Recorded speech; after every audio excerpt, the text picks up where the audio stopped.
हरियाली तीज व्रत कथा। एक कथा के अनुसार माँ पार्वती ने अपने पूर्व जन्म में भगवान शंकर को पति रूप में प्राप्त करने के लिए हिमालय पर गंगा के तट पर अपनी बाल्यावस्था में अधोमुखी होकर घोर तप किया। इस दौरान उन्होंने अन्न का सेवन नहीं किया। कई वर्षों तक उन्होंने केवल हवा पीकर ही व्यतीत किया। माता पार्वती की यह स्थिति देखकर उनके पिता अत्यंत दुखी थे।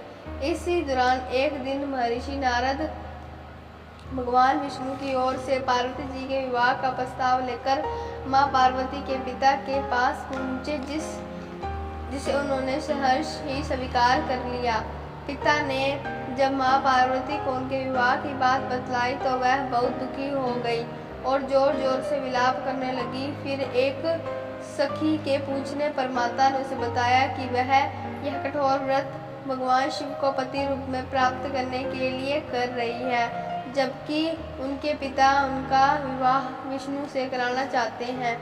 तब सहेली की सलाह पर माता पार्वती घने वन में चली गई और वहां एक गुफा में जाकर भगवान शिव की आराधना में लीन हो गई। भाद्रपद तृतीया शुक्ल के दिन हस्त नक्षत्र को माता पार्वती ने रेत से शिवलिंग का निर्माण किया और भोलेनाथ की स्तुति में लीन होकर रात्रि जागरण किया। तब माता के इस कठोर तपस्या से प्रसन्न होकर भगवान शिव ने उन्हें दर्शन दिए और इच्छा अनुसार उनको अपनी पत्नी के रूप में स्वीकार किया। मान्यता है कि इस दिन जो महिलाएं विधि विधान पूर्वक और पूर्ण निष्ठा से इस व्रत को करती हैं, वह अपने मन के अनुरूप पति को प्राप्त करती हैं। साथ ही यह पर्व दाम्पत्य जीवन में खुशी बरकरार रखने के उद्देश्य से भी मनाया जाता है। उत्तर भारत के कई राज्यों में इस दिन मेहंदी लगाने और झूला झूलने की प्रथा है।